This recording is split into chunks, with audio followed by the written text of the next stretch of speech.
அனைவருக்கும் காலை வணக்கம். இன்னைக்கு திங்கட்கிழமை, புகழ்பெற்ற ஜெர்மனி இசைமேதை பீத்தோவன் பிறந்த தினம் என்று.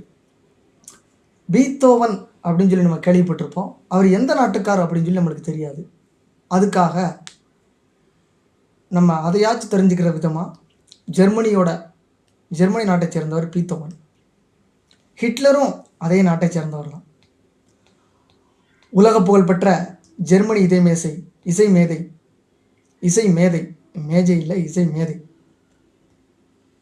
லுட்விக் வான் பீத்தோவன் ஜெர்மனி பான் நகரில் 1770 பிறந்தார். இவரது தந்தை ஆசிரியர், தாத்தா பெரிய அண்ணன் ஆகியோர் இசைக்கலைஞர்கள். தந்தை தான் இவரது முதல் இசை ஆசான். தொடர்ந்து பல பிரபல கலைஞர்களிடம் இசை கற்றார். சிம்பொனி இசை மேதையாக வேண்டும்